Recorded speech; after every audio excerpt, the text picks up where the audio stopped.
ଯେ ଏକ ମଧୁର ଶବ୍ଦ। ଯାବିନା ଏ ସାରା ଦୁନିଆ ସ୍ତବ୍ଧ। ସ୍ୱାର୍ଥପର ଏ ଦୁନିଆରେ ମରିଯିବା ପାଇଁ ତ ଅନେକ କାରଣ ରହିଛି, କିନ୍ତୁ ବଞ୍ଚିବାର ଏକମାତ୍ର କାରଣ ହେଉଛି ମୋ ମା। ସେଦିନ ମୋ ଦୁନିଆ ଅନ୍ଧକାର ଥିଲା, ଆଖି ବନ୍ଦ ଥିଲା, କିନ୍ତୁ ନିଶ୍ୱାସ ଚାଲିଥିଲା। ସେତେବେଳେ ମୁଁ ଆଖି ଖୋଲି ଏ ଦୁନିଆ ଦେଖିଲି। ଜୀବନରେ ପ୍ରଥମ ଥର ମୋ କାନ୍ଦ ଦେଖି ମୋ ମା ହସିଥିଲା। ମୋ ହାତ ଧରି ସେ ମୋତେ ଚାଲିବା ଶିଖାଇଲା, ଆଉ ତାରି କୋଳରେ ସତେ ଯେମିତି ସରଗର ସବୁ ସୁଖ ମିଳିଯାଉଥିଲା।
କେବଳ ମୋ ଗାଁ ନୁହେଁ, ମୋ ମାଠୁ ବି ଅନେକ ଦୂରକୁ ଚାଲିଗଲି। ହଁ, ଅନେକ ଦୂରକୁ ଚାଲିଗଲି।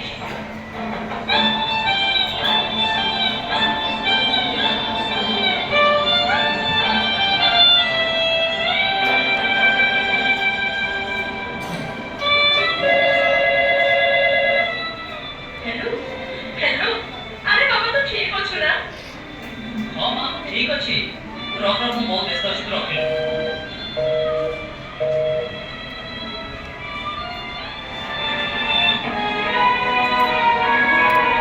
ନୂଆ ଜାଗା ଆଉ ନୂଆ ଜୀବନ ସାଥୀ ପାଇ ମୁଁ ମୋ ମାର ସେ ସ୍ନେହ ମମତାର ବନ୍ଧନରୁ ମୁକ୍ତ ହେବାକୁ ଚାହୁଁଥିଲି। ଏବେ ତାର ପ୍ରତ୍ୟେକଟି କଥା ମୋ ମନରେ ବିରକ୍ତି ଭାବ ସୃଷ୍ଟି କରୁଥିଲା। ତାର ସେ ଗେହ୍ଲା ଆକଟ ଆଜି ମୋ ପାଇଁ ମୂଲ୍ୟ ହୋଇନଥିଲା। ବଡ଼ ହୋଇଯାଇଥିଲି ନା, ଟଙ୍କା ବି ରୋଜଗାର କରୁଥିଲି। ଭାବୁଥିଲି ମାର କ'ଣ ଆବଶ୍ୟକତା ରହିଛି। ଏବେ ମୁଁ ତାପରେ ଆଙ୍ଗୁଠି ଉଠାଇବା ଆରମ୍ଭ କରିଥିଲି। ଛୋଟ ଛୋଟ କଥାରେ ଦୋଷ ଦେଇ ଦୂରେଇ ଯିବାକୁ ଲାଗିଲି।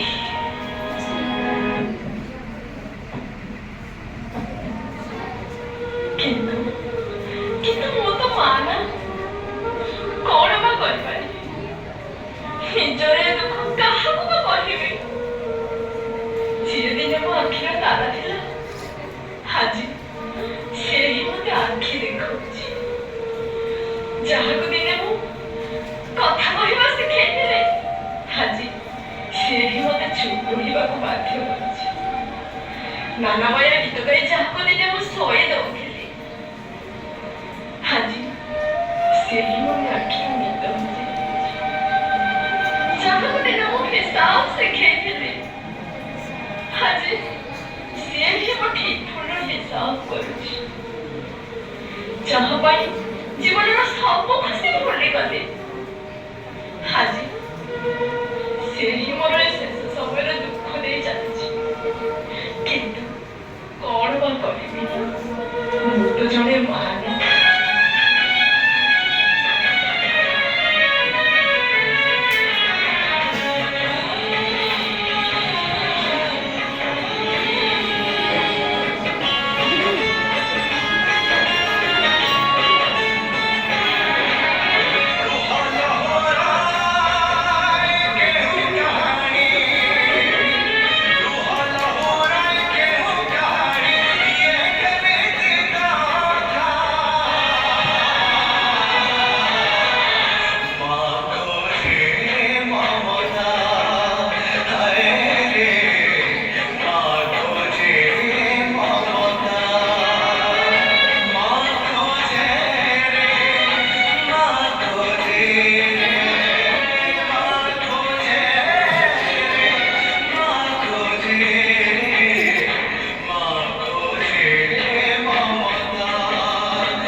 जीवन साथी भी पर करदेला।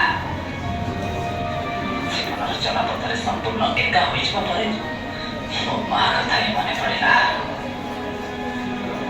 मो मार से निस्वार्थपर फल पाइबा और अतुलनीय त्याग आखि आगे नाची उठिला। घर को फेरी देखे तो माँ माँ ए माँ माँ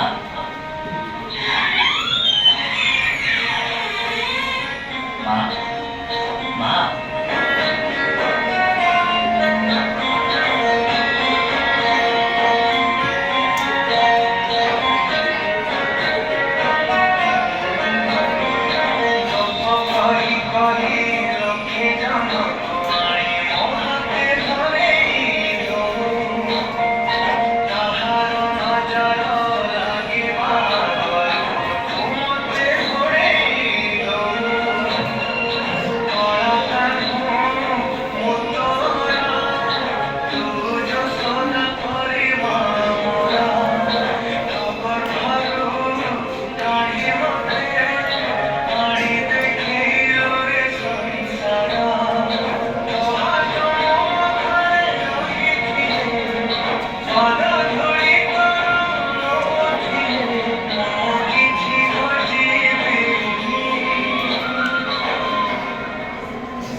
चेष्टा कली तू के जानवर सुजोग